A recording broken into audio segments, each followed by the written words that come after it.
Hello दोस्तों, DSP small cap mutual fund का detail में लेटेस्ट रिव्यू हम करने वाले हैं 2025 में लेटेस्ट डेटा के साथ, रोलिंग रिटर्न के डेटा के साथ और बहुत सारी चीजें इस फंड से जुड़ी हुई हम डिस्कस करेंगे। तो देखिए, स्मॉल कैप फंड है और देखिए सेबी की अगर हम कैटेगरी की बात करें तो जनरली कोई भी स्मॉल कैप में 65% स्मॉल कैप होने चाहिए। फिर उसके बाद फंड मैनेजर कुछ मिड कैप या लार्ज कैप भी रख सकते हैं, बाकी का जो 30% 35% वो रख भी सकते हैं, ठीक है। लेकिन इस फंड में देखिए 94% तो इक्विटी है। ओके, अब 94% इक्विटी, बाकी का थोड़ा बहुत 6% के आसपास थोड़ा कैश पोजीशन रखा होगा।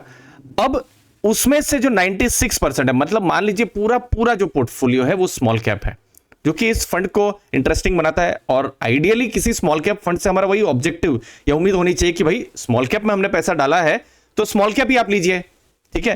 30% 35% के आसपास मिड कैप या लार्ज कैप आप रख रहे हैं स्टेबिलिटी के लिए, अलग अलग ऑब्जेक्टिव हो सकते हैं, बट यहां पर सिंपल स्मॉल कैप और स्मॉल कैप के ही स्टॉक्स लिए हुए हैं दोस्तों। तो स्मॉल कैप अब थोड़ा high risk high return kind of strategy भी होती है, क्योंकि छोटी कंपनियां होती है, लिक्विडिटी का इशू हो सकता है, कभी मार्जिन इरोड हो सकते हैं, कभी टॉप लाइन या कभी प्रॉफिट थोड़े प्लस माइनस हो सकते हैं। तो थोड़े रिस्की कंपनीज होती है स्मॉल कैप कंपेयर टू जो ब्लू चिप या टॉप की जो 100 कंपनीज जो लार्ज कैप होती है उनके कंपैरिजन में। तो वोलेटिलिटी आपको यहां थोड़ा ज्यादा देखने को मिलेगी, लेकिन चूंकि वोलेटिलिटी ज्यादा देखने को मिलेगी तो ग्रोथ पोटेंशियल भी स्मॉल कैप में ज्यादा है। अभी आज का स्मॉल कैप कल मिड कैप बन सकता है और मिड कैप से वो लार्ज कैप बन सकता है और निफ्टी में भी वो शामिल हो सकता है दोस्तों। तो सोचिए इस पूरी जर्नी में किस तरीके से वेल्थ क्रिएशन हो सकती है इन्वेस्टर्स की। तो हम जो फंड की बात कर रहे हैं डीएसपी स्मॉल कैप फंड, उनका जो बेंचमार्क है वो है BSE 250 स्मॉल कैप TRI। अभी जब ये मैं वीडियो बना रहा हूं बिल्कुल ये फरवरी 14 के पास में, तो 167.1 का उनका NAV है और ये रिटर्न है अगर आप इंसेप्शन से देखें तो जो इंडेक्स है उसका 10.51 है, फंड का है 17.26, मतलब फंड ने इंडेक्स को एक बड़े अंतर से बीट किया हुआ है। कुछ और डेटा हम देखते हैं यहां पर। AUM बिल्कुल जैन एंड का जो है लगभग 15,000 करोड़ को AUM टच कर रहा है।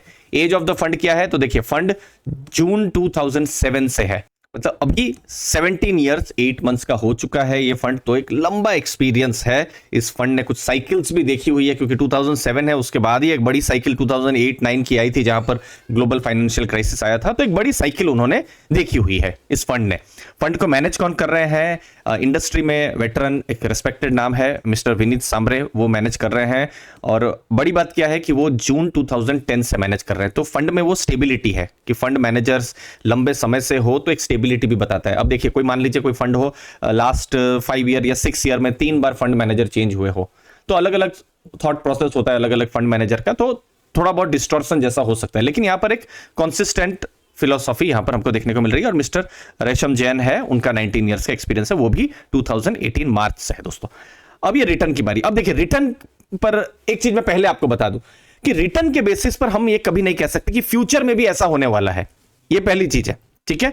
अब देखिए, अब रिटर्न में हम यहां जैसे इस फंड का 1 ईयर रिटर्न देखेंगे 9.4% है। अब उसको किसके साथ कंपेयर करेंगे? जो BSE 250 स्मॉल कैप TRI है उसका कितना है? 5.6। तो 1 ईयर का अगर हम देखते हैं तो फंड अपने बेंचमार्क को बीट कर रहा है। लेकिन 3 ईयर में अगर हम देखेंगे तो फंड अपने बेंचमार्क को बीट नहीं कर पा रहा है। 5 ईयर का अगर हम देखेंगे तो लगभग बराबर है रिटर्न, 25.65 फंड का और इसका है 25.4। लेकिन इंसेप्शन से अगर हम देखते हैं तो फंड ने बीट किया हुआ है, जैसे 17.81 है और इसका 10.89 है। तो एक चीज समझ में आ रही है, क्योंकि देखिए नवंबर दिसंबर जनवरी मार्केट के लिए थोड़ा टफ टाइम था, मार्केट गिरा था, तो इस फंड ने अच्छा एक्चुअली परफॉर्म किया है। मतलब डाउनसाइड के टाइम में ये थोड़ा कम गिरा है, ये हम एटलीस्ट कह सकते हैं दोस्तों। 3 ईयर 5 ईयर में थोड़ा स्ट्रगल कर रहा है, लेकिन पिछले कुछ महीनों में फंड ने थोड़ा कमबैक जैसा किया है, जो डेटा से एटलीस्ट थोड़ा बहुत पता चल रहा है। बाकी लॉन्ग टर्म में तो उन्होंने बीट किया ही है अपने इंडेक्स को। तो अभी जो लो मार्केट हुई है तो फंड का जो गिरना क्या है, जो वो कम गिरा है यहां पर, क्योंकि आप इंडेक्स को देख सकते हैं ज्यादा गिरा है, 5.63% है, फंड का 9.4। लेकिन देखिए, ये पॉइंट टू पॉइंट डेटा है। अब ये मैं फरवरी में डेटा बना रहा हूं, जो वीडियो है मार्च में बनाऊंगा, ये डेटा पूरा अलग हो जाएगा, ठीक है। अब उसके लिए और हमको हेल्प कौन कर सकता है? रोलिंग रिटर्न का डेटा। तो रोलिंग रिटर्न में यहां पर डीएसपी स्मॉल कैप का रोलिंग रिटर्न हम लेते हैं। तो यहां पर मैंने क्या किया है, टोटल 15 सालों का यहां पर डेटा लिया है और 3 ईयर का रोलिंग रिटर्न पर हमने बात की है दोस्तों, ठीक है। और आप यहां पर देख सकते हैं हमारे पास टोटल ये देखिए 4394 ऑब्जर्वेशंस आए हैं। तो पहला पॉइंट, फंड का 12% से ज्यादा रिटर्न कितनी बार आया है? अब ये डेली फ्रीक्वेंसी है, 4300 से ज्यादा दिन हो रहे हैं दोस्तों।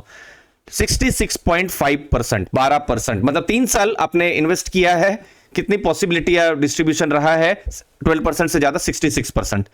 नेगेटिव रिटर्न भी आ सकता है, मतलब किसी भी 3 साल आपने इन्वेस्ट किया, कोई भी 3 साल ले लीजिए, डेली का ये डेटा है, ठीक है, 11.8%, लगभग 12% प्रोबेबिलिटी है कि आपका 3 साल भी आपने इन्वेस्ट किया और आपका रिटर्न नेगेटिव आया, पॉसिबिलिटी है। मिनिमम रिटर्न 3 साल भी आपने इन्वेस्ट किया -13.3% भी आ सकता है, और ये हिस्टोरिकल डेटा है। अब देखिए अगेन, हिस्टोरिकल डेटा से हम नहीं बोल सकते कि फ्यूचर में भी ऐसा ही होगा दोस्तों, ठीक है।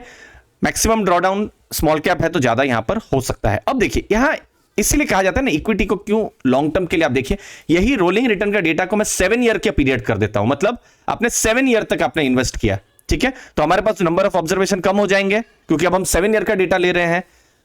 12% से ज्यादा की कितनी प्रोबेबिलिटी रही है? 100%, मतलब अगर 7 साल आपने इन्वेस्ट किया है, 0 to 8 भी नहीं, 8 to 12 भी नहीं, 12% से ज्यादा रिटर्न 100% टाइम आपके आए हुए हैं। अब ये पास्ट डेटा कहता है, और हमारी बेस्ट विशेष रहेंगी कि फंड इस तरीके से अच्छे रिटर्न्स जो है अपने इन्वेस्टर्स को भी लॉन्ग टर्म में प्रोवाइड करता रहे दोस्तों। अब रिटर्न के बाद रिस्क मैनेजमेंट की बारी, उसको हम कैसे नापेंगे? स्टैंडर्ड डिविएशन से। इससे थोड़ा वैलेटिलिटी पता चलता है हम लोग को। स्टैंडर्ड डिविएशन कम होना चाहिए, आइडियली 17.57 है, ये वैल्यू जिससे डेटा लिया है। अब जैसे BSE 250 स्मॉल कैप है 19.02, तो उसके कंपैरिजन में थोड़ा कम है, जो कि अच्छी बात है, ठीक है। लेकिन जो इक्विटी स्मॉल कैप जो है उसके कंपैरिजन में थोड़ा ज्यादा है, ठीक है।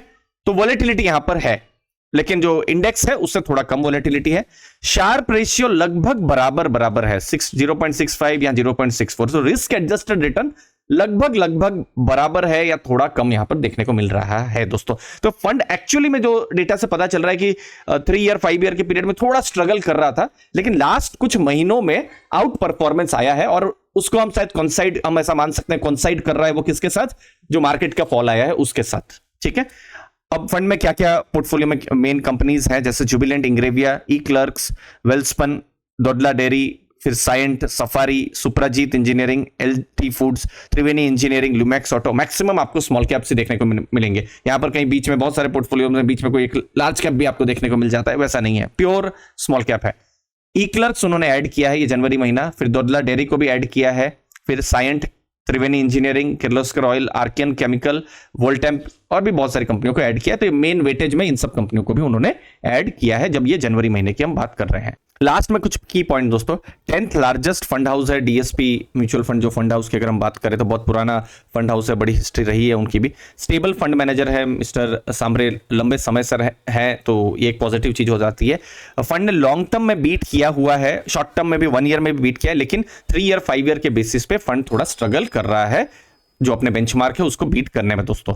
स्मॉल कैप है तो एक चीज समझनी है कि वॉलेटिलिटी यहां ज्यादा रहेगी इस फंड में जब हम बात कर रहे हैं तो दोस्तों। तो आपको यहां पर क्या करना है? अपना एसेट एलोकेशन देखना है। आपके पोर्टफोलियो में एक ही तो कोई फंड नहीं होगा, आपके पोर्टफोलियो में 7-8 फंड हो सकते हैं, ठीक है। एक बैलेंस्ड डाइट की तरह दोस्तों। लार्ज कैप भी होने चाहिए, small cap, mid cap, even अगर जरूरत पड़े तो हाइब्रिड्स या डेट फंड्स की भी जरूरत है। और रिस्क आपका किस तरीके से, तो उसको आपको देखना है। लेट्स से आप लो रिस्क इन्वेस्टर है, लेकिन स्मॉल कैप आपके पोर्टफोलियो में 50% है, तो शायद वो गलत स्ट्रेटेजी है दोस्तों। तो एसेट एलोकेशन देखिए। बाकी जहां तक हम फंड की यहां पर बात कर रहे हैं तो एक लॉन्ग टर्म की हिस्ट्री हमको देखने को मिली है दोस्तों। लास्ट में चूंकि स्मॉल कैप्स हैं तो स्मॉल कैप्स SIP के लिए अच्छे इंस्ट्रूमेंट्स यहां पर हो सकते हैं। फ्यूचर परफॉर्मेंस अलग हो सकते हैं पास्ट परफॉर्मेंस के कंपैरिजन में, तो इसलिए बोल पाना बहुत ही मुश्किल है कि चलिए पास्ट में मुझे X% रिटर्न मिला था तो फ्यूचर में भी उतना ही X% मुश्किल है, क्योंकि मार्केट बहुत सारे दूसरे भी कारणों से चलती है दोस्तों। तो अपना एसेट एलोकेशन देखिए, अपने गोल्स को देखिए, अपने गोल्स को मैप करिए फंड्स के साथ, और कोई भी स्मॉल कैप में अगर आप इन्वेस्ट कर रहे हैं तो एक लॉन्ग टर्म का व्यू रखिए। एटलीस्ट जो DSP स्मॉल कैप के डेटा से इतना तो पता चल रहा है कि 7 ईयर में उन्होंने नेगेटिव रिटर्न नहीं दिया, क्योंकि इक्विटी मार्केट ऐसी होती है जब बहुत ही परेशान भी कोई इन्वेस्टर हो जाता है। अभी तो 3-4 महीने ही थोड़ा मार्केट नीचा हुआ है दोस्तों, लेकिन लंबे अंडर परफॉर्मेंस वाले पीरियड में भी इन्वेस्टर ऐसा सोचता है कि सच सेविंग अकाउंट में इन्वेस्ट हम लोग कर देते हैं, इंटरेस्ट थोड़ा ज्यादा मिल जाता है। लेकिन लॉन्ग टर्म में इक्विटी मार्केट्स ने अपने इन्वेस्टर्स को रिवॉर्ड किया हुआ है। तो अच्छे फंड मैनेजर्स के साथ आप बने रहिए, और इस सीरीज में हम लोग बहुत सारे दूसरे भी स्मॉल कैप फंड्स को भी अब कवर करने वाले हैं, तो आप जरूर कमेंट सेक्शन में भी बताइएगा दोस्तों। लास्ट में हम गोल बेस्ड इन्वेस्टिंग पर फोकस करते हैं। मेरा नाम दीपक है और मैं MP registered mutual fund distributor हूं और चार्टर्ड फाइनेंशियल गोल प्लानर भी हूं। मैं एक्स वेल्थ मैनेजर और बैंकर भी रह चुका हूं और हम यहां पर एक free personalise mutual fund consultation plan कर सकते हैं, जहां पर आपके म्यूचुअल फंड्स पर हम डिस्कस कर सकते हैं, आपके भविष्य के जो फाइनेंशियल गोल्स हैं और उनको किस तरीके से आप म्यूचुअल फंड्स के जरिए पा सकते हैं, उस पर भी हम डिस्कस कर सकते हैं दोस्तों।